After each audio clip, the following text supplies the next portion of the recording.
So welcome to the first session of this robotic manipulation part of the course. I'll give you an overview and I introduce the basic concepts. So what I'm talking about is movements typically of arms. I call these arms manipulators here. They are robotic arms or human arms and so on. And different terms are being used in the literature.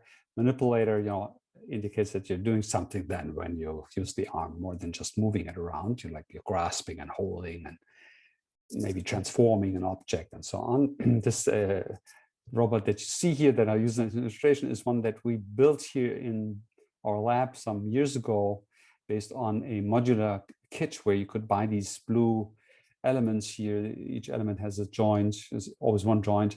This is actually an anthropomorphic arm, even though it looks a little bit funny. Because the anatomy of these mechanical systems are different. There are no spherical joints. You have to kind of concatenate multiple modules to imitate a shoulder, for instance. It wasn't actually very good at the level of control. There's kind of a certain pride because there was a lot of effort to make that robot work. So I'll use it in illustration, but we no longer use it. And I might have a video later on the commercial arm we're actually now using. And so movements of the arm are oriented to objects, and that's what I will be talking about. So I will not really go into grasping and lifting and manipulation tasks because the state of the art is not very developed, also much more demanding topic. But it's important to realize that it is always about achieving particular goals. It's not just waving the arm around in the world, right? And I give you an intuition first, and I'll formalize that in a moment. And already mentioned in the previous part of the course that these sorts of tasks, when you orient your action as objects, make specific demands on perception. You need to know which object you're talking about. You need to see it in your visual array. Here there are two cameras, and this robot looks at that table, and it might have to figure out what the different objects are and find one specific one, and then estimate the pose, the coordinates and the orientation, for instance, and the width, in order to control degrees of freedom that would grasp it. And that's based on a scene representation. That is a representation of the entire scene, where you, for instance, might have to learn what the background is versus what the foreground is and things like that. Maybe you have, for a lot of manipulation tasks, you will need more than just objects. You might also need to know where there is, for instance, free space to put something down, where the surface is flat. Maybe you need to know where objects are overlapping. Maybe you already need to look ahead for the next object that you're going to connect the previous one to, and so on. And this is a task of an autonomous robot because it's autonomous. Tries to do that based on its own sensor information, as contrasted to conventional industrial robotics, where this knowledge about the objects, their poses, and so on is provided to the system from the outside, by having a computer model of the entire environment where all the coordinates and all the grip points and everything is delivered to the system. So these are difficult problems, and I not expand on those here in this course. And then in these kind of tasks, typically you need to plan the movement in the sense of generating a whole sequence of actions. So that entails sequentially ordering them. There is serial order in that certain things have to be done first after others. You're not going to, grasp and then open and close the gripper. The gripper manipulation has to occur before you try to grasp, so as to grasp, and have to move to the objects before you can grasp and things like that. So some logic to that. So you can't switch the serial order of these elements, and that's a theoretical problem known in planning. And you have to make sure that for each of these component movements, your perception is directed at the right object, at the object that is in the that the next action will be oriented to. There's a question being asked if for object recognition, does the robot model 3D shapes, or does it recognize an object and loads a known representation into memory? So in autonomous robotics, you're trying to get the information that enables you to act on the object directly from perception. So this runs sometimes under the label of affordance, which means sort of how the object allows you to act. So for instance, you might represent the grip configuration for the object or good grasp points and something that you want to extract from the image.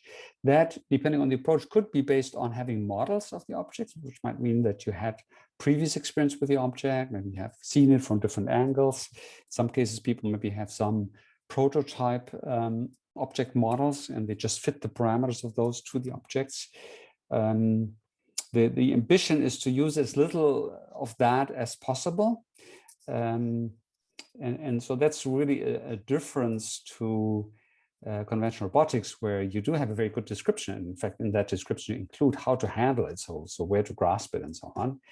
And the logic of that is a little bit different than in other parts of robotics. I'm not sure that these chat dialogues will actually show up in the video. So I'm moving them off the screen to a completely unknown. Yes, I'll answer that in a moment. So the robotic scenarios are typically such that you're interacting in an environment where there would be a limited number of objects. This is, of course, a laboratory caricature, but the idea would be that the robot would be acting like in a workshop and in a household. And there would be a limited number, maybe several dozens of objects that the robot would be interacting with, and it would have a lot of experience with those objects, for instance, seeing them in different angles, different locations, and so on, maybe handling them. But it would not actually have a lot of experience with objects of that category, unlike a lot of the deep learning approaches that are currently so successful. They operate on, for instance, Google image databases, would have millions of images of screwdrivers and ultimately find out what characterizes screwdrivers, but would represent that category and not so much in individual instances. So in robotic scenarios, we're talking more about identity perception, that is to recognize that this is the same screwdriver we had tried earlier and using that information from it, and then learning from repeated experience on that instance, on that exemplar. And that has not profited quite as much from machine learning as categorization tasks, image searches and so on have. And it's a topic of current research, how much we can actually learn from computer vision for that. So I think the question someone asked about, do we know something about that world? The notion is that we will know something about that world because it will be simple and contain certain objects the robot is familiar with.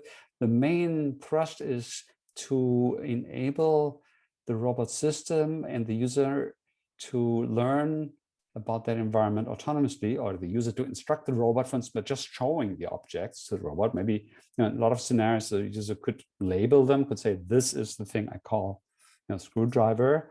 And you maybe have a speech recognition system or some simple computer interface where you can give a label to the object and you can even give it a number or something. So you would help the robot learn about the environment, but you don't want to do it at a programming level. It's supposed to be something that the user can do by telling the robot, interacting naturally with the robot. That's where the autonomy comes in. If you have to program that by giving the system a database of objects, then you're in conventional robotics, which is actually what happens in conventional robotics. And there is some debate in the community, where the boundary is, if that's not very useful. For instance, a research group at Siemens, with whom we interacted some time ago, they do a lot just conventionally. That is, they really have in their computer integrated manufacturing system databases of the objects for CAD plans of the CAD, computer aided design plans, where everything is known, and then they can plan actions on those objects in intricate ways, just conventionally. They use actually classical AI planning algorithms to do that and so on. So that's a possible route. It's currently not mainstream. It's currently, most researchers are really interested in this much freer way of doing it. Like the DARPA challenge was limiting this scenario to a few things the robot had to do on a limited set of objects, like a dozen. But it was supposed to really learn autonomously about all of that.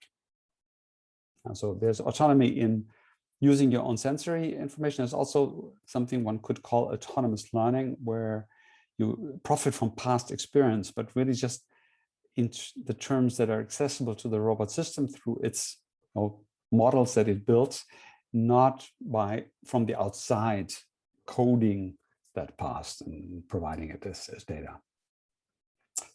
Yeah, so that's a big challenge. Actually, in this course, I'm not really going deeper into that. I do some of that in the winter semester course, but they're really strictly from a neural perspective, neuroscience kind of perspective, or neural modeling perspective.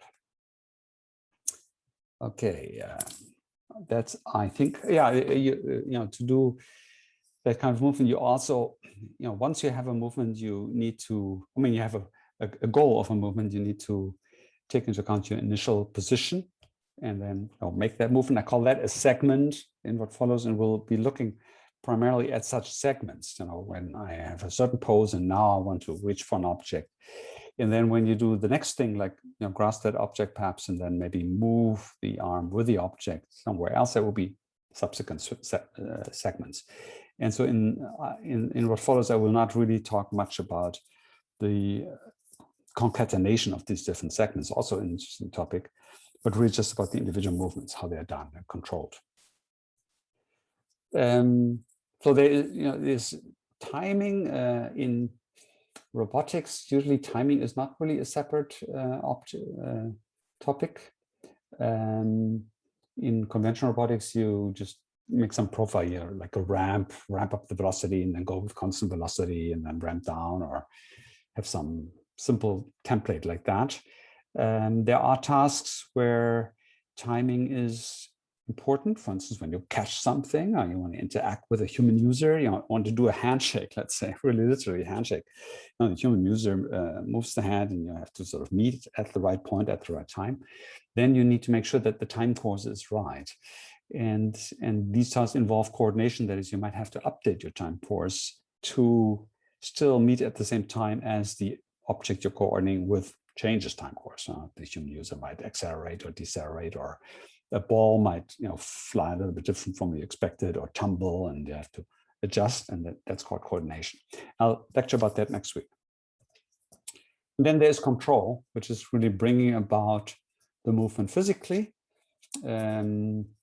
In the case of human movement, that's, you know, ultimately sending signals to the muscles and adapting these signals depending on sensed deviations from the plan, for instance. There will be feedback. Yeah, and then when you're done, you have to detect when you're done, right? And then you would be able to activate the next sequence. That's part of organizing the movement, right? So initiate and then detect when you're done. It's also not trivial when you don't have a perfect model, so you might actually not be done when you expect to be done because there were some disturbances, or the object was moved, for instance, moved away from where you are, and then you would have to maybe update your plan and make a new plan, and have to decide when to consider the previous segment done and now starting a next, maybe even a correction movement. Humans make such movements, automatic correction movements, when the target, for instance, moves while you're trying to reach for it. I'm not going to go deeper into that now, but in the next couple of modules, we'll touch on different aspects of that.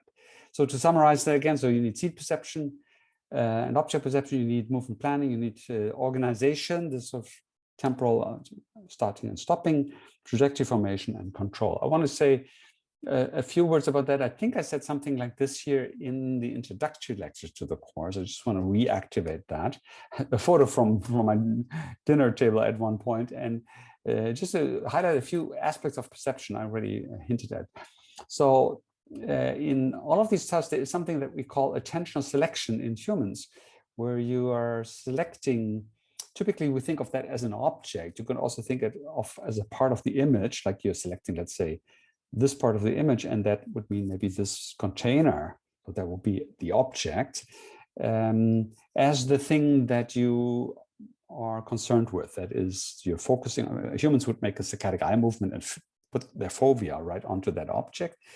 If you don't have a fovea as a robotic vision system, you would still make a sort of a mask where you would suppress sensory information from everything but a little region around the object. Whether or not you need to segmentation really means that in the image you determine which parts of the image pertain to the object or not. And that might be sometimes needed to estimate certain aspects of the object, like its shape and maybe certain grasp points and so on. And that's a very hard problem. But the attention selection is certainly needed. And that goes along with recognizing or classifying the objects. Let's say you're looking for, an object, you want to grasp the glass. I'll talk about the glass in a moment. And therefore, when you've selected this part here, you have to be sure that it is a glass. And it's a question, how do you actually find the glass? There's this visual search. I talked about that in the winter semester lecture in neural terms. And the technical way to do that isn't actually so obvious. As you may know, some of the classical models that are now done with neural network-based or deep network-based computer vision essentially just scan the whole image. It goes through the image, glass, no glass, glass, this sort of idea. And just because of computing power, you can do that very, very rapidly. There are ideas from human vision how to do this better. For instance, knowing something about visual features, the visual appearance of a certain category of objects, and then searching for that. It's very easy if it's a color, you're searching for something red. Actually, there's a lot of red here, the glass, and here this salmon and this little textile piece here and the lid. So, but still, it would be a subset. So if you know something is red, you could restrict the range within the image in which you have to test whether any object matches your classification recognition. So the recognition or classification as the desired category would be the test whether your attention selection is right, and you might have to adjust your region of interest, and that will be a crude form of segmentation. And then you need to do estimation. Estimation would typically be about pose parameters. Sometimes you might have to estimate also properties of the object, like its texture, or maybe you, because of your object knowledge, you may need to estimate where on the object the grasp points are, if it's a cup, it's a handle, and so on. And so the pose estimation would really enable you to grasp it. That would mean maybe the distance, a 3D, you would have to have a perspective model, or maybe have some 3D sensor and so on. And maybe some orientation, or you have the grasp point representation on the object. Just in this image, you can make particular fuss here about this glass, just to illustrate how hard it is, right? It's pretty amazing that we can see this glass, and I think you can all see the contour of this wine glass.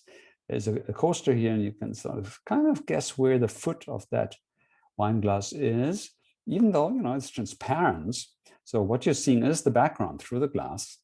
And so a lot of knowledge about the world goes into that, right? And to know that the stuff inside this glass isn't really relevant. That this is the relevant contrast. So much smaller, like this edge here from this lamp, this edge, you see my cursor, right? That's a much stronger edge than that edge, but we can actually focus here on the glass edge. So you see that this kind of vision is not a pure feed forward, taking the image and computing off that. It takes knowledge into account. So you have to have some top-down interpretation of image parameters, and so that's a hard problem that is still not very satisfactorily solved. It's a major limitation of how good object-oriented action actually works. So currently, approaches of robots to autonomous grasp objects use relatively crude methods. Sometimes there are competitions for doing this well in certain factory settings. For instance, the famous Amazon picking competition. So it's sort of trying to emulate what Amazon workers in these warehouses do when they get a box and there's a couple of articles, let's say, of the same category in it, and they have to grab one, maybe a specific one, to put it into a carton to ship off, into a box to ship off. And approaches, some of the approaches are very crude. For instance, just have a suction cup. That's actually the most successful ones. And so if you see these images of these robots that entered that competition, they're not very non-human like. They just use the suction cup, and they have to do it many times because the object might fall off, and just do it fast enough so that that's efficient. So there's a lot of challenge here, and I'm sure they couldn't grasp a glass like that. So that's this whole field of robot perception for autonomous object-oriented action. Is a real interesting field.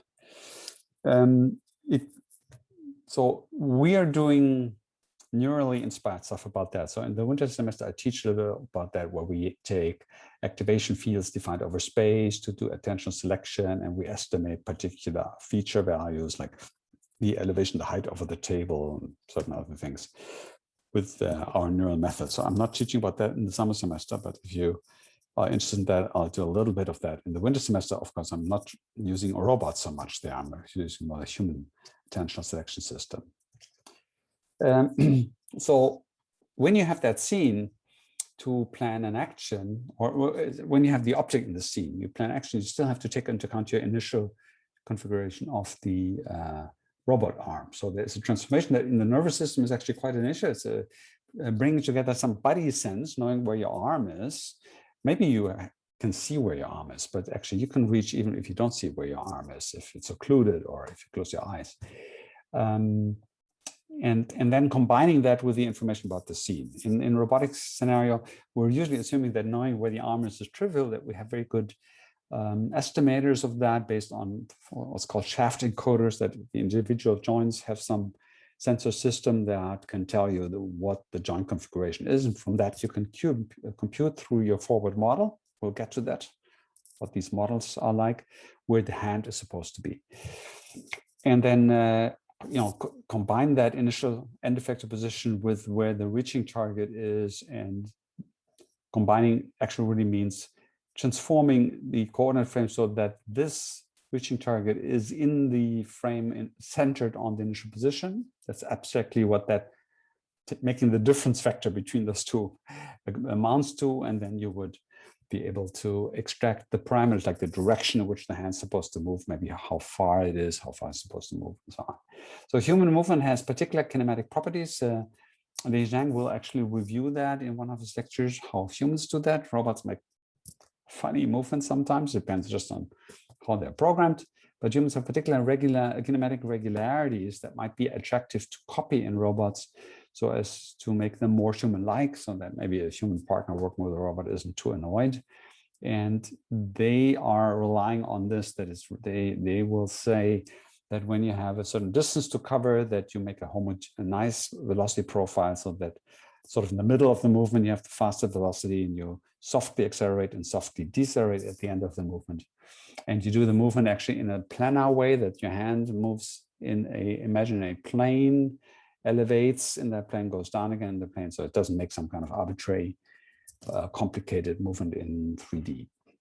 In fact, if I were to ask you to make an arbitrary movement, you would not be able to do that. When you do something like, we call that squibble movement, like a 3D arbitrary movement. Turns out if you analyze that movement, it's piecewise planar. It's like always changing the plane at a certain point of high curvature, and it's actually piecewise harmonic. So it's a piecewise cosine functions in a way. It's kind of amazing that detail work. Li Zhang will give you a little bit of an introduction to that. Okay, so I'll not talk much about motor planning in any of the lectures, actually. Then the movement organization is this initiation termination of movement. So that is done in a lot of autonomous robot architectures in a computational architecture, an algorithm, right? The entire autonomous robot is ultimately a piece of software that calls different methods for the different parts. You know, perceptual module is called, maybe there's a control module, there's a planning module, and then the sequential organization is sort of the real-time aspect of that. That was a big topic in robotics in the 90s, where real-time operating systems were developed, and a lot of emphasis on these things. This becomes sort of considered solved, perhaps. People are not looking at that very deeply.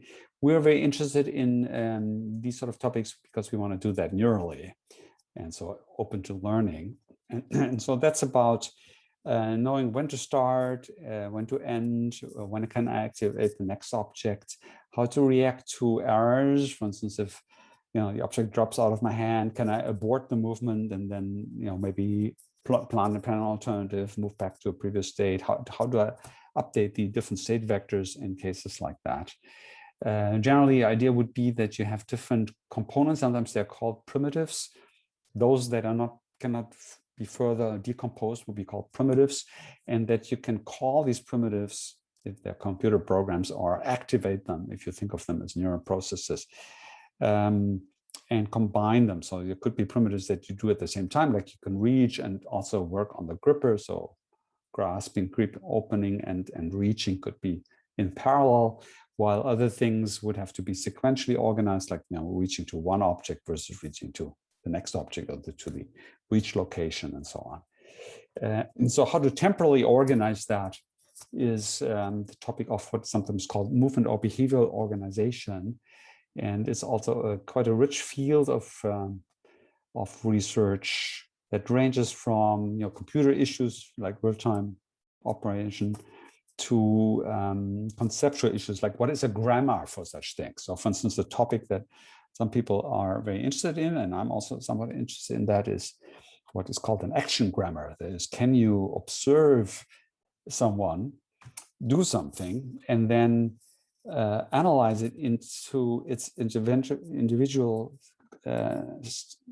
components and segments, and be able to imitate that, to do the same. So for instance, somebody shows you how to assemble a tool, an object, and by just observing that, for instance, having a video of that, could you then have automatically a robot be able to do that? Maybe with a slightly different scene where the different parts are not in the same location, maybe look a little bit different because of distance or whatever, different illumination and so on.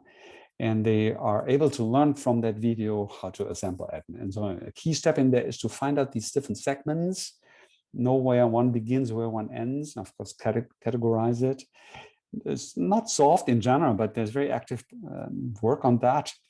Still sort of laboratory kind of work. For instance, someone called Illuminous, Yanis Illuminous from Maryland, University of Maryland, has methods of observing like a human cooking. It's always very simplified, like a sushi chef, very simplified kind of scenario, and tries to detect when he's reaching to a knife and grasping object, and then the begin of the cutting operation and things like that. So I can imagine that if you do that automatically, it's not entirely trivial. So that's about detecting these decision points when one segment ends, the next one starts, and so on, and classifying them. Okay, so in this course also, I'll not talk a lot about that. For the neural basis of that, we actually do discuss in the winter semester under the label of sequence generation. Then a trajectory formation is what I already referred to as timing, and I will be lecturing about that next week. So this is about generating the time course of the movement. So in our neural architectures, we do that by having neural oscillators that oscillate. In fact, they oscillate often in the sense of making a single excursion, like from 0 to non-zero to back to 0. And then they turn themselves off. It's still called an oscillation, even though it doesn't continue, because mathematically it has that structure. It's like a limit cycle, a periodic attractor that is turned off after one cycle. And under other conditions, it would not be turned off. In fact, you can make any movement and then keep it going periodically. And there's sort of an understanding that the neural processes that drive periodic movement, like in locomotion, for instance, that they are done in the same way as movements that are discrete, that are single event movements, but that they are just turned off, at the right point. So what this timing has to do is to solve something that's called the optimal control problem. There's, for instance, here in kinematic terms, if we have some neural representation of the actual velocity, the desired velocity of the hand, then you can see that if we have a movement of a certain amplitude and we want to do it fast, that will mean we'll have a high velocity that ends, goes back to 0 earlier. And you can see that in some sense, the area under this has to be just right so that you are at the target location, right? If you want to do the same movement more slowly, then you will have to extend the time, but the amplitude is smaller. And, so how do you control movement or plan a movement so that you will arrive at the target softly, right? As the velocity is just going to zero, just at the target. That's the problem. So you might be familiar with that problem, like stop a car at a traffic light, right? Then you want to have the position at the traffic light and also have zero velocity at the traffic light. And so you have to brake. The time course of your braking pressure would be the control variable. And you have to do that right? If the car is heavier, you might have to start braking earlier or have larger peak braking force and so on. So as a human, you do that in some way, but if you can design a control system to do that, you have to solve that kind of optimal control problem. Is essentially done at this timing level. I'll not really go into that topic in my lecture on timing and coordination. It's also an interesting topic. Yeah, here just a hint that this is from some papers we wrote about human movement, that if you do this in a system like the human one, which has these soft muscles and so on, then there will be enormous time delay between when you're generating that movement and when it actually happens. So it will be time delayed, and that's a real problem. Okay, so I'll lecture about that a little bit, and then I'll lecture about control. There will be, in 2 weeks, really a lecture about the basic principles of control. Some of you, maybe engineers, will know these concepts, but maybe it's useful to see that in the new context, and robotic manipulation is like an ideal playground for control. So I'll introduce basic concepts, and then Lei will perhaps, or I will do that later, show how human movement control is quite different. In robotics, control is very well encapsulated, very separate from planning, while in human movement, planning and control are not really so categorically separate. Okay, so that's sort of a survey. And so the rest of today, I want to spend on just transmitting some basic concepts that you need to understand this field. Most of these concepts are also concepts relevant to conventional robotics. So I'll take you through this. This is just the announcement, and I'll remind you occasionally of where we are on this list. Let's first talk about task versus control level variables, the degree of freedom problem, because that actually connects what most of the kinetic. If you take a textbook, it will be all about joint angles and motors and control and so on. And now I just talked about objects in the world and sequences of moving the hand, the end effector to particular locations, and the connection between those. That's where I want to start. So that's the connection between the task level and the control level. Task level is where you are giving the system tasks, right? And my task consists of grasping that object, and that means the hand here has to have particular coordinates, particular poses, a position, orientation, and so on.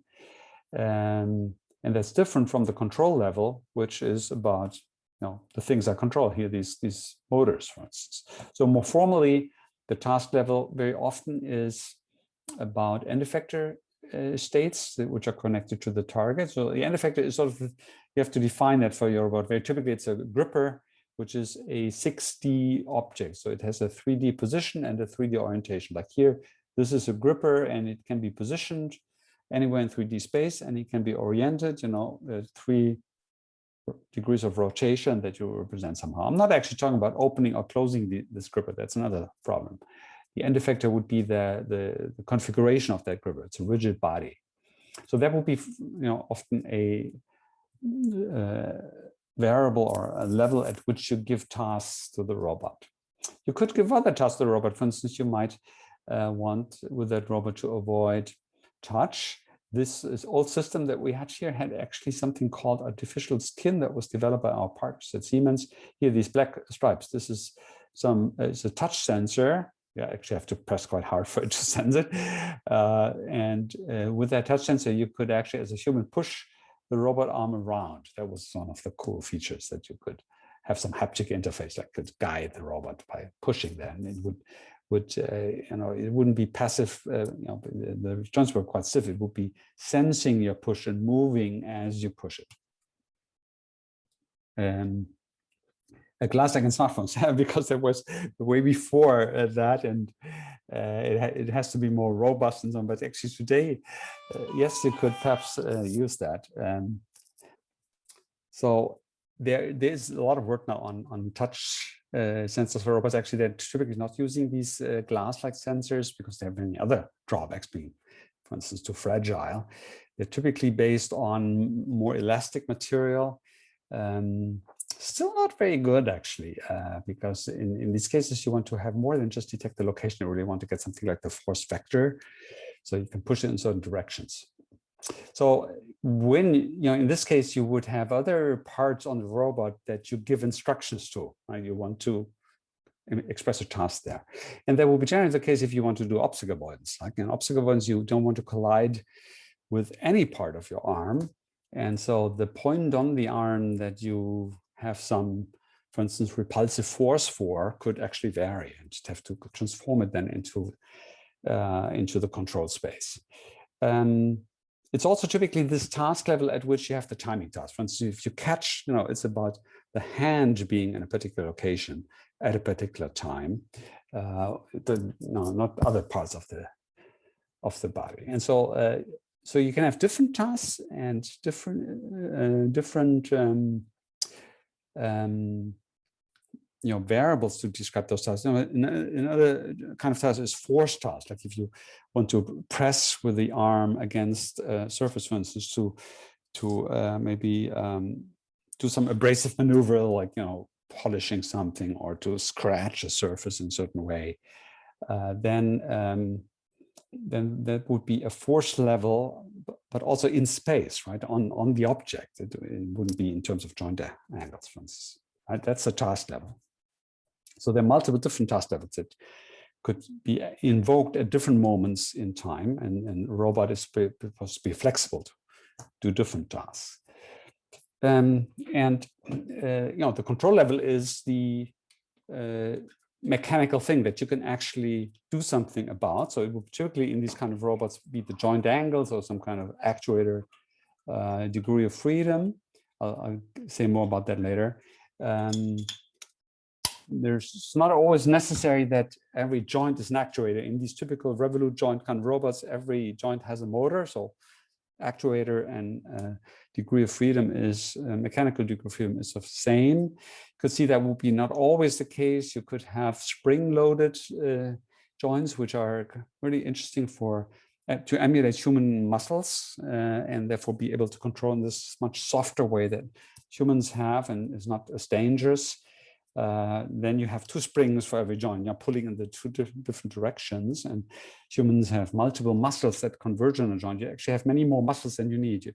For instance, we have about 40 muscles for the upper arm, but only about 10 degrees of freedom. So we use redundant muscles, and I'll talk a little bit about redundancy in a moment. So exactly what your control level is depends on those kind of details. So it could be typically a lot of variables. So that's what redundancy is about, right? And so redundancy means that for a particular task, you have more control variables than task level variables. So for instance, you have 10 joints for a human-like arm. This one actually has only 8 joints because only one trunk joint here. Humans have 10 if you think of the upper body as rigid. We talk about sternal motion sometime here, that there's some kind of body here that the shoulder floats on. It's also called scapular motion. So it's actually the shoulder is somewhat fuzzy where that joint is, because there's only this bone whose name just escapes me. Schlüsselbein, the clavicular joint, the clavis. I don't remember the name of that bone.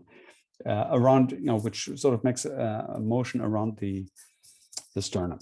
And if you count from there down, it's 10 degrees of freedom. 2 in the wrist, elbow in this long orientation, 3 in the shoulder, and then 3 of this sort of sternal motion. And if you have only want to control the orientation and position of the arm, that will be 6. And so the combination, so there's more joints than coordinates. So that system would be redundant, but it depends on your task, right? It could be more redundant if your task is just to put your finger somewhere where the orientation doesn't matter, or sometimes only certain parts of the orientation matter, like these 2 degrees of freedom, but not, let's say, where you're rotated. And so this gap between the task level and the control level is sometimes called the degree of freedom problem. That is a name very much used in human movement and animal movement, theoretical thinking, let's say. And you sometimes see that in robotic text as well. I will come to that. So in classical robots, conventional in the sense, non-autonomous, typically people try to avoid redundancy because it does pose a lot of theoretical problem. And that means that they commit to a particular type of task. For instance, a lot of these commit to end effector positioning as the task. And then they make sure that they have exactly the right joint angles for that. So for instance, a lot of industry robots have 6 joints, 6 actuated joints, because they want to position the tool in 3D. That's 6 numbers, 6 joints, no redundancy, perfect. There are robotic actuators that are redundant. It's very interesting, or very, very much liked in research. The interest in that is ultimately it gives you more flexibility, right? Because now you can have different tasks, and for different tasks, you could need different combinations of these joint angles. In fact, you could even do multiple tasks at the same time. That's something that you routinely do in some sense, because you would, let's say, position your end effector, but also avoid obstacles at the same time. Because there's, one redundancy of humans is that I could keep this strict and I could sort of rotate my elbow in space. That's sort of the minimal redundancy. And by that, I could try to avoid an obstacle here for the elbow. So you would be combining multiple tasks at the same time. That's the motivation for that. If you think of a mobile manipulator, that's a famous example. There's a lot of work on that. It's very redundant in that, for instance, the vehicle could move closer to the table to reach, or be farther away, and I have to extend the arm more, and want to maybe then use in a flexible way, depending on context, maybe what you want to do next, and so on, to solve, use one of the options. Good. So I already said, the human robot arm is redundant for a lot of the tasks that we're engaged in, a lot of the pointing, reaching tasks, and so on. I worked a lot on that problem, and sometimes I have taught about these things, but this year I'm thinking I'm not really going to go too deep into that. Good. So this is this issue that connects the task to the control level. You will see that many texts on robotics don't really deal with redundancy, and so for them it's not such a big issue. So the next couple of concepts are really shared with conventional robotics. This is what is in every textbook, and I actually mentioned these textbooks. I'm not sure, I might have mentioned this one before. So recent textbooks, very nice, easy to read. I mean, relatively speaking, it does have a lot of math, but it's really, I like it. They also provide a preprint version as PDF online from the authors, not from others, from the authors. Sorry, it's a typo. I also like this book, which is the classical book that developed a particular approach, the so-called product of exponential approach. I find the cleanest and much, much better than the historical Hartenberg-Denevitt approach. It's mathematically a little bit advanced. It uses Lie groups, but it's really nice.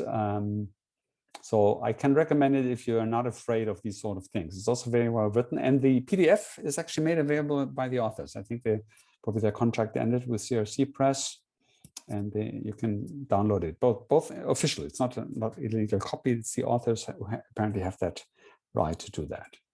Very nice books. So I'll give you a little bit of the math. My goal here in this course, of course, not really to teach that math, but I just want to position that. And if you know a little bit about the mathematical background, you can also see how to activate that. So these robot manipulators consist of rigid bodies, right? They are segments, and each segment is a rigid body, not deformable. I mean, the human arms are actually somewhat deformable, but in first approximation, they are not, like your your lower arm, you can press against it. That's a different thing. But as a mechanical thing that moves, it's connected here, and then it moves as a rigid body. We can neglect its deformations during the movement. And a rigid body is characterized by 6 numbers. It's 3 positional numbers and 3 orientations. So you can think of a coordinate frame that you attach to the body, positioning it, and you attach its axis so it doesn't move against that object. And then the mechanical position of that reference frame relative to some base frame that you anchor, let's say, on the table or on where the robot is mounted. You need 6 numbers to characterize how that frame is shifted. For instance, the 3 translational degrees of freedom, and then 3 orientation degrees of freedom. Right? These orientations are a little more difficult to visualize. You have to choose some axis to say that so-called Euler angles, that around one axis I rotate a second axis and a third. The complication is always after a rotation, the axis of rotation has also rotated. So it depends on the order in which you do the rotations, what their meaning is. They are non-commutative, and therefore you have to commit to a particular order in which these operations are done. And the product of exponentials formula does that very nicely. Yeah, so that's, you can find the formulas in the textbooks. I didn't write that down here. So there's a very general way of how you can write down the transformation between the rigid body and the base frame that would describe all possible postures of the rigid body. Then you can take the derivative of that, and then it's the representation of all the velocities of that body relative to the base frame. So these rigid bodies in robots are connected to each other. That imposes constraints on these rigid bodies. They don't float freely in space, obviously. They're connected ultimately to a segment that is connected to the Earth, to the table. That really matters, right? If you connect, the space arm on the space shuttle was connected to a spaceship. And that means the mechanical stuff that happens with the arm actually flows into the space, for instance, momentum, angular momentum. And then the space shuttle can actually start to oscillate because it's not as big as the Earth, where it can absorb the angular momentum because its own angular momentum is so large that it's a minuscule part of that. But on a spaceship, it isn't. And that's why the control of the space arm has to be carefully done. For instance, in the space station, they have a robot arm, and if they move that too rapidly, then the whole space station will wobble, and have to be careful with that. So that makes you aware that that's important, right? That you have imposed those constraints, and we neglect the movement of that base frame because we assume it is connected to a body like the Earth that is so large that it wouldn't wobble, right? And so there are a whole couple of possible joints. The only 2 that really occur in real robots are revolute and prismatic joints. Humans only have revolute joints, right? Rotatory joints. So there's one rotation axis around which you rotate. Revolute is which you have sort of, you can extend or compress, like some hydraulic systems are like that. And everything else is like, there's some passive spherical joints, typically not actuated. Humans have spherical joints. We have this actuation with the muscles, like the shoulder is a spherical joint, has 3 possible rotations, right? Elevation, abduction, adduction, and then you have this internal rotation around the humerus, around the upper arm. You can rotate. So that's not very common in robots. So these constraints are called holonomic. That is, you can actually figure out mathematically what that constraint imposes and use it to reduce the number of variables that you can use, that you need to use to describe its configuration. So then there's a one-to-one match between the actual degrees of freedom. Degrees of freedom really just means the things that you can freely vary, or the initial positions you can impose on the system, and the number of variables you need to describe that. So here a 2D illustration of the simplest then planar manipulator. So here you would have that the axis of rotation is orthogonal to this plane that I'm looking at, so it goes in or out of that plane. And so they would be able to rotate around that vertical axis, and therefore, this picture here shows the joint angle. So this is a 2 degree of freedom joint planar manipulator. Here is I'll show you later. I think I have a picture of actually a robotic realization of that. That illustrates that these constraints really reduce the number of degrees of freedom enormously, right? A single rigid body has 6 degrees of freedom. These are 2 rigid bodies, they would have 12 degrees of freedom.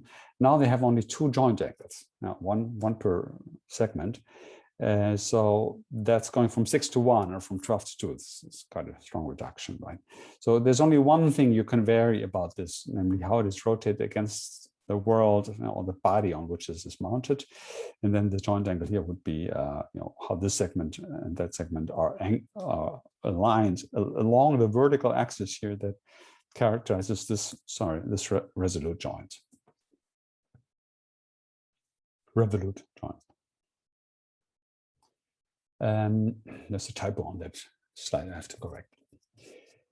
Okay, so that's the rigid body basis, and there is now a different topic is what mathematically these descriptions mean, and important to understand the difference between kinematics and kinetics, which is in other contexts also called just dynamics, but in robotics typical. On human movements, it's conventional to call it kinetics because there are many other things that are dynamic about it. So kinematics is really just the description of the possible spatial and velocity space configurations of an arm, given the constraints that you have imposed by the joints. And I'll explain that mathematics in a moment. And similar, human kinematics, movement kinematics is describing the time courses of configurations that your arm is in. For instance, the time courses of joint angle motion, or time courses of where your hand is in space, and so on. While the kinetics are about the physics of that, that is the forces and torques that act on a joint, or that you need to apply to a joint, to a manipulator in order to bring about that motion. So you know that it's Newton's law, which is there's inertia. So a rigid body will maintain its kinematic state unless there is some force acting on it, and that force could come from gravity in the simplest case, right? All these robots are subject to gravity, or it could come from the actuators, from the motors that accelerate the rigid body around the rotation axis, or for prismatic joints along the corresponding long axis. And you could have forces from contact with other objects. That's the most difficult part when there's a perturbation like that. Very hard to understand. So I'll be having a little bit of a survey over kinematics, not going very deep in the control lecture, because control has to deal with that, with the forces and how to act on that. So control is about what kind of forces to generate through your motors in order to deal with the forces that maybe prevent the robot arm from doing the right thing, like including gravity and maybe inertia. Okay, so how do we characterize the kinematics, the configurations? So robot arms are kinematic chains. That is, you have rigid bodies that are connected through joints that constrain, impose kinematic constraints. So here in this example, I'll just use a planar picture, the stick figure-like picture to illustrate the ideas, but in general, the planar picture comes about when the rotation axis of different revolute joints are all in parallel, like in this case, all vertical to the plane of drawing that I'm illustrating. But generally, they are not aligned like that, and then you could have a 3D configuration. So in this simple case, I would have 3 joint angles. The first characterizes how this segment is connected to the ground on which this arm is mounted. And then the second, measures the joint angle relative to that. And the third would characterize the gripper, would be the hand, the end effector that you're wanting to control. So if you have an arm like that, there is a notion of workspace. That is, which parts of the outer environment in the world can you reach with your arm if you vary the degrees of freedom freely. So any combination of values is possible. So it's maybe intuitive that the furthest you can go with that is when all the joints are stretched, and then you, by rotating around the center joint, you make a circle. In 3D, it's more complicated to imagine that, but it's sort of an analogous idea. And then the closest you get to the origin would be when the joints are folded against each other, so turned inward, and then there's a little circle that you can't reach in this case, right? Like you can't maybe reach your back in some place. Some people talk about dexterous space, maybe not so important, but I just want to make sure you know that. So that's when you think of the last segment, the end effector segment, as separate, and you're saying as the places in workspace that I can reach, so that I can still freely position the end effector of the hand. So in this case, considering this last segment here to be the gripper, the hand, then you can position sort of the wrist position only such that it's only within that space. You can imagine that if you're outside of that space, then then you're already using the part of the hand to reach there. So you can't freely position the wrist. So very often that's what you want, because very often in the manipulation, you want to use the wrist ones to screw something, or to apply some pressure on something. So if you're at the limit of your workspace, you might no longer be able to do that. And so you're really interested in the dexterous space. Dexterous means you're still flexible in handling something, right? Dexterity, some kind of skill. Yeah. So that's a limitation. And if you look at robot arms, you will, in light of this, you will often discover that the space in which you can really do useful stuff is much smaller than you initially think, because they have to have that dexterity still. They're not really useful here at the limits of workspace. And in a moment, you'll see more formally why that is a problem also for control workspace. Good. So here, just to make it concrete, so this is this minimally, actually, it's not entirely true. This one has 7 degrees of freedom if you consider the upper body fixed, but it has this degree of freedom, so the top you can rotate against the trunk, so it's an 8th one. But from the shoulder down, it's anthropomorphic, has these 7 actuated joints. So every joint is actuated in this manipulator, and therefore it can control the 3D things. That's just a bit position and orientation, just to make it concrete. So here is the more mathematical framing. Here's the 3D plot I was looking for. So if you had a robot manipulator, then to make it planar, what you want to do is that the axis of rotation of the different joints are all lined up along the vertical here. And physical, motors have an actual axis, the actuators on that axis.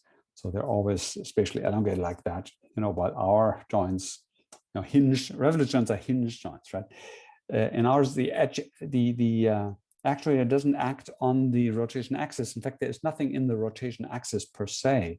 We have these tendons, right? And they are pulling and pushing. Actually, they're only pulling, and we have another tendon on the other side to operate these joints. So our actuators are sort of distributed, right? You know that even the muscles that manipulate here, the wrists, are actually here, right?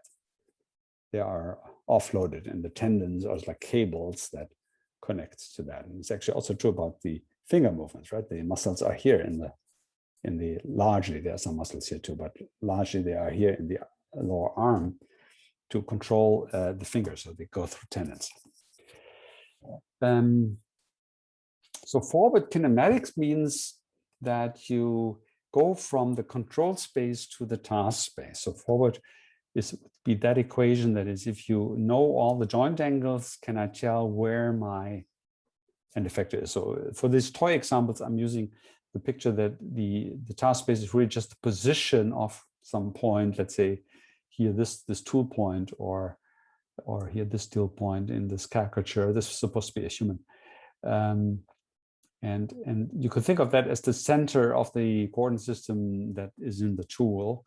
And in this planar manipulator, you're only interested in its position projected on the horizontal plane, because its vertical position isn't variable. So you can predict what that is at any point in time. So this is a function that you can figure out. That is a simple form of geometry. You could easily figure out yourself, and I think I'm giving you an exercise to do that next week, this week, to sort of reproduce that kind of thing and see if you need to know the y coordinate of that. That is going to be the sinus-like function. It will be 0 when the angle is 0, and then the horizontal position of that position is a cosine function. And then you have to add, what this adds to the horizontal and the vertical position. And if you think through that, it turns out it's that angle. You'll have a chance to think through that. So very typically, these functions are functions that contain sinus and cosine terms in funny combinations. So it's a very nonlinear function, because sine and cosine are nonlinear, and it can be quite complex. We often are interested in the differential forward kinematics, and this means that we're interested in predicting the joint velocity when we're giving the joint, the end effector velocity when we're giving the joint velocity when we move. One maybe impose a particular velocity. So that is obtained from the forward kinematics just by differentiating, and you have to use the chain rule that, if you have f here, you have to take the derivative of f with theta and then theta dot. And that is what this J matrix is. So if you go through that, you can just derive each equation, like the cosine gives you a sine, a minus sign, and you get theta 1 and so on. So I get all these terms. You can write that, I think here you can have a matrix representation like that, where you push to the right-hand side all the theta dot terms, and these are then only the theta terms. So this would be the Jacobian of that. The Jacobian, this matrix here, is sort of intuitive in that it tells you, if you wiggle a little bit around one joint, what does that do to your end effector position? So wiggling would mean a little velocity in one joint, that leads to movement both in x and y, because this will be multiplied with this first term, but also with the second term. And then similarly, you could wiggle a little bit, let's say, with the elbow, and what does that to your x and y? That's the sort of the intuitive notion of the Jacobian. So that's sort of by hand. The more formal approach needs to do this in 3D for very general kind of transformations. So if you think about it more formally, what you actually want to do is you want to say, where is something that is in my hand? Where is it in the body frame, the base frame? So the base frame is where the robot is mounted on the table, let's say. I put a coordinate system into that. It's called S here. And this will be the tool frame, so attached to the hand. And in the tool frame, I could have, like a coordinate where if I want to grasp an object, where it is supposed to in the tool frame, based on knowing where the gripper, the size of the gripper and so on. Maybe I want to position something exactly between my two gripper positions, and I know that the coordinates of that in the tool frame that's attached to the gripper, maybe a vector like 1, 0, 0. That's the vector I want to have in the tool frame. And the forward kinematics would say, where is that tool frame coordinate in the base frame? And then we'll see how we can say, to have that, what kind of joint angles do we need? That will be the inverse kinematics, and we'll get to that. And so what you actually need to do in the forward kinematics is a coordinate transform, to transform something that is in the tool frame into the base frame. And so this is the general form that takes, and the product of exponential formulas represents it like that. And this is a notation where these matrices are 4x4 matrices, where the first element is a 3x3 matrix here. That's a rotational matrix. And here you see some rotational matrices. And the third one is a translation component, where there are actually only 3 numbers relevant of the, so the bottom one is always a 1. So there are only these 3 numbers you've read that really represent the translation. That's one particular way of combining the translational information and the rotational transformation.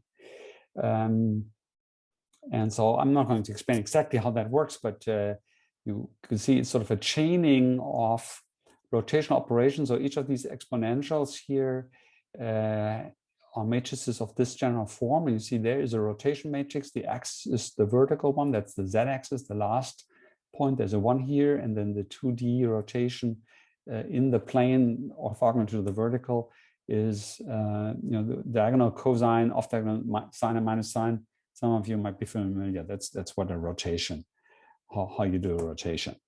And here the second joint has the same structures, also vertical. So you have the 1 here, and again rotation matrix. But this is now rotated. Everything in that frame is actually shifted against the original frame by this position, and that position does depend on the joint angles. That's why there is a cosine also here in this translation vector. And the base frame, so initially, so when all your joint angles are 0, this is like a reference position. All the joint angles are 0. Here, by definition of these coordinate frames, that will be when the arm is just stretched. So the joints are both in, they're in the same orientation, and then that would describe the position of the tool frame in that base configuration. You can see it's shifted along the vertical by just the elevation here, and then along the y-axis in this case with the full length of the first segment plus the second segment. So I just make this intuitive, but to actually understand that, you have to understand a little bit more the mathematics, and I'm not aiming to teach that in general. These are called twists here, these things. Okay. Now, inverse kinematics is what we actually need for motion planning, because in motion planning, we will have some information about the task constraint. For instance, here, where the hand is, or where the position pointer chip is. And we want to know what joint configuration does that correspond to? What is that joint configuration that we need to achieve? So you need to invert that formula. You could try to do that exactly, and that is often done, sometimes by ingenuity, because these are sine and cosine complicated functions. It's not a linear equation that you have a Gaussian procedure to automatically do the inverse. You have to sort of, by ingenuity, solve it. Here in this 2D example, one can figure that out if you go through these equations. So it's taking these equations here, right? And now, given xy, you want to solve for theta 1, theta 2. And you can see maybe you try to multiply that equation with sine and cosine and get rid of all the sines and stuff like that. And so you end up with these solutions here where theta 1 is an arctan, and there's I'll come to that in a moment. And then theta 2 is described in terms of an angle alpha that is a arc cosine function, and beta is another arc cosine function. And you see immediately a problem. There are actually multiple solutions. This is not a redundant arm because it has 2 joints and 2 task variables, so 1-to-1, right? It's not redundant, but there's still multiple solutions, and it's intuitive. You could have this configuration to reach this point, or have that configuration to reach that point. These different solutions are sometimes called leaves, in analogy of like a tree that has different leaves, because it actually turns out that for every joint, not always, but under some conditions, for every joint you have 2 options. These come really from the fact that your kinematics has sine and cosine functions, and if you think of sine and cosine functions, if you say I want the sinus to have a particular value, that's like the task variable gives you a particular value, then that is a particular level of that function. There are 2 intersections of those, because they're periodic functions, right? They intersect twice, and so there are 2 joint angles that will satisfy that constraint. Ultimately, it goes through this entire system, and they're all interdependent of each other. So that's a problem. That's a well-known problem in kinematics, that you have to change or select the leaves on which you're configuring the robot. In industry robots, that is an actual problem, because they do have joints that can take on sometimes even 360 degrees of rotation. They can even rotate constantly around a joint. That's something that we cannot do as human beings.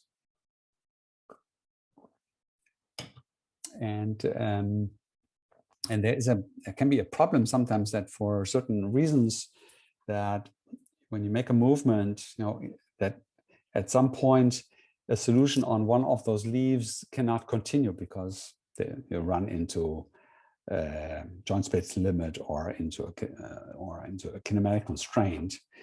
And then you need to switch to another leaf. And you see that sometimes in robot demos that the robot arm sort of reconfigures, like it rotates a lot just to take on a new position, like, rotate from this position to that position by extending and flipping the joint around, because you can't reach with in the original leaf. Now that is something that humans do not do. I think I mentioned that on a later slide. Humans do not do that because we have actually only limited joint angles. So we have so-called joint limits, fully extended, and then this is sort of the range you have for that joint. It's less than 180 degrees. And they are sort of a range that this doesn't happen. Maybe that is why it's arranged like that. Actually, in a moment, I'd say it's probably arranged to minimize singularities, we'll come to.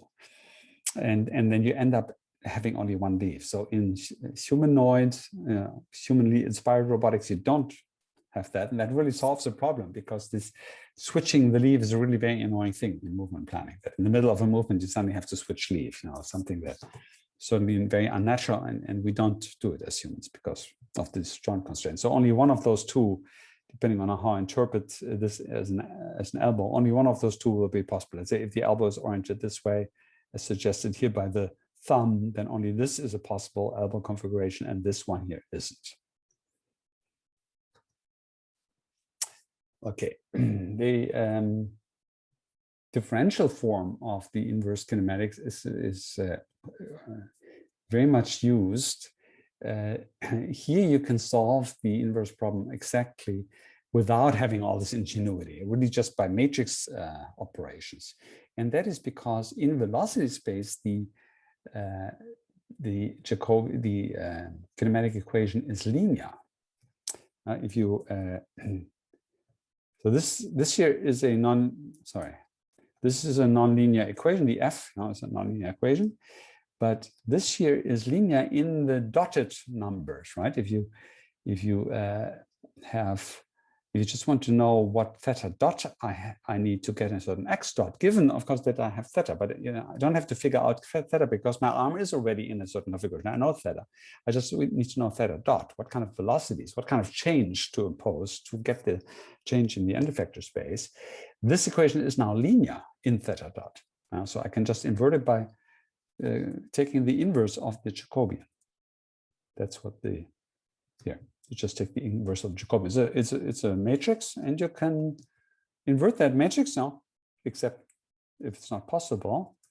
I didn't write down the inverse here, it seems, but you can easily do that. It's a 2 by 2 matrix. You can invert that. And you divide by the determinant, remember? And so if the determinant becomes 0, then it's not invertible, right? So these points where it's not invertible are annoying, and those are exactly those points where there is a singularity. Formally, that has to do with an eigenvalue becoming 0, right? It's the real part of the eigenvalue becomes 0 in practice, and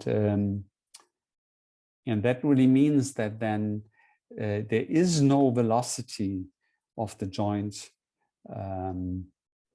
in joint space that does any velocity that you want in end effector space. It's quite intuitive what this means. So, for instance, here, if you fully extend it, then you have a singularity, and that really means that now, if you have a velocity in this direction, you can't find any joint velocities that move it in this direction, right? Because it's fully extended, so you can't actually move in this direction. There are also other singularities inside, like if you flip a joint exactly in the opposite direction to another joint, a similar thing happens. And it's actually these sorts of things that don't happen in human arm configurations very much, for the most part. It can be avoided because of our joint limits. We don't actually do stuff like that. But we do stuff like this here. We are sometimes operating at the limit of work space. You may know that actually it's somehow intuitive. If you do something like that requires fine control, where Fine control also include these problems show up in control that you vary the joint angle velocity signal a little bit to achieve a little bit variation of your tool level description. And if you do it in a very extended pose, then you're not under very good control. So it's actually a good thing to not work out there in workspace, to do it sort of closer to here. You might know that, for instance, cooks to have learned to manipulate, like to, I don't know, to peel an apple or whatever, to do that sort of in the center of the workspace. It's also close to where they look, but they're more flexible, more dexterous than if they do the limits of a workspace. In daily life, you can sometimes run into that problem. There's one aspect of behavior in which we are always close to a singularity, and that is upright stance, right? When you're erect upright, you don't have a lot of degree of freedom in the vertical direction with your body. You can step on your toes, which you can sometimes do, and that you can actually do for control purposes. But if you do something with your body in the vertical, then you actually tend to go into a crouching posture, and that's where you are more dexterous. You can control that better. So, for instance, to catch or to move something, you don't want to do that fully extended, because that's a singular configuration. We actually did some work on redundancy in which we were able to see that there's a lack of redundancy in the vertical direction because of that singularity. So singularities are really important and a real issue when you do even conventional robotics. Most of the special stuff is about avoiding to get too close to singularities, or having some ad hoc procedures how to go through singularities if you have to go through it. Yeah.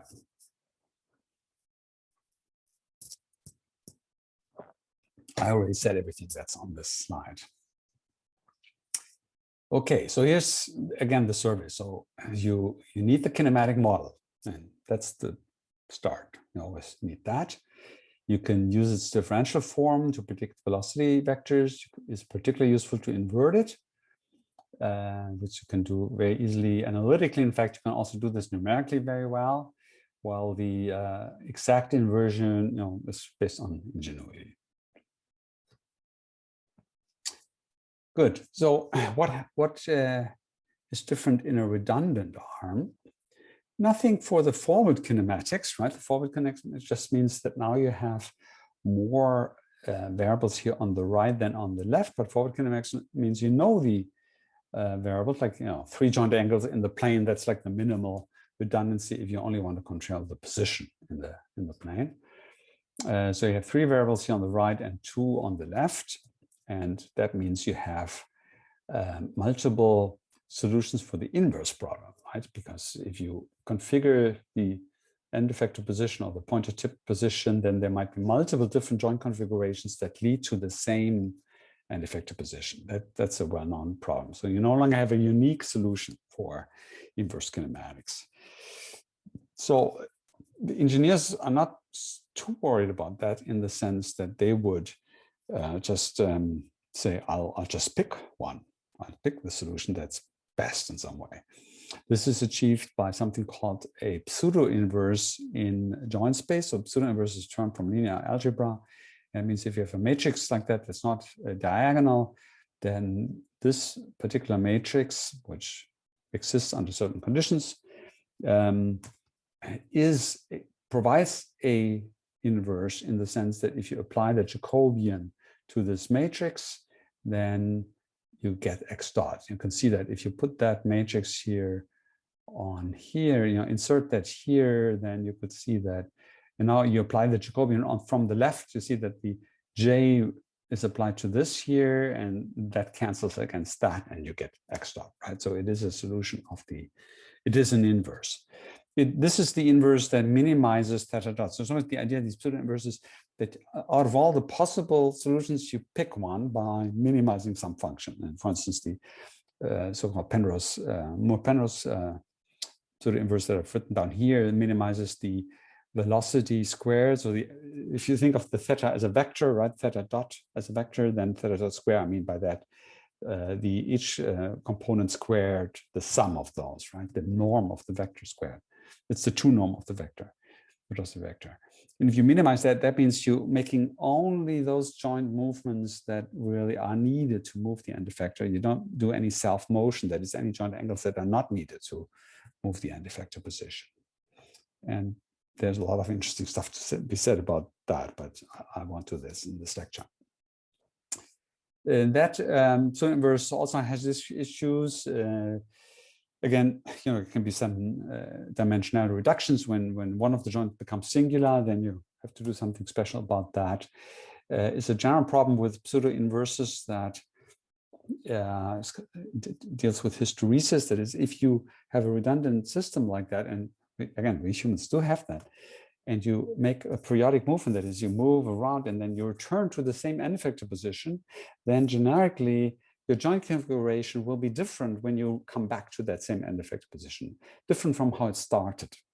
If you keep doing periodic motion like that, your arm will drift in joint space into configurations that might be at the limit of workspace, may not be nice, at the limit of, let's say, of joint limits at least. And in fact, if you think through that theoretically, you need some so-called self-motion, that is motion of the joints that does not move the task point, to compensate for that. And humans do have so-called self-motion, which is violating the pseudo-inverse. So the pseudo-inverse is not a complete solution. You have to add stuff to that. And there's well-known approaches in conventional robotics how to do that. Okay, here is an example. We did that a long time ago, but there's this is in the literature. Hollerbach, someone called Hollerbach provided that solution earlier. So this human arm is, you can actually exactly solve the redundant inverse kinematic by essentially saying, I have an extra task variable, I add a task variable to the task variable I have, and that selects out the solution rather than minimizing something. So for instance, here in this human arm 7-degree freedom problem, you could say, I want to fix something about where the elbow is. I said it's this rotation here around the imaginary axis from the shoulder to the wrist. I can rotate around that. This is here the shoulder, this is the wrist, it's this axis, and around that axis you can rotate your elbow position, and you can characterize through an angle where the elbow is in the imagined rotation, and by fixing that value you can actually solve the inverse kinematics exactly. So that's an approach that's sometimes used that makes it much more robust, because now you don't have to deal with all the special cases. For control, it doesn't actually make a difference. Before control, for the purpose of control, the fact that you might run into singularities is still relevant, even though you have an analytical solution. The control system will be quite sensitive near the singularity, and so you want to stay away from that.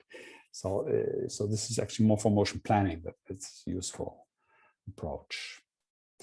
Yeah, so this is about as far as I want to push things here in this lecture. So I took you through these basic concepts, and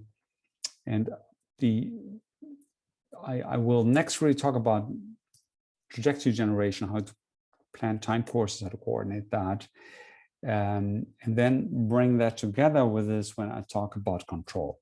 So that will take another 2, maybe 3 lectures, and then we have sort of a survey of everything that's entailed in the proper motor control downstream from the perception and the task constraints for really just for movements, a different thing of than actually manipulating stuff, which I'm not going to go very deeply into. Good. With this, I close this lecture.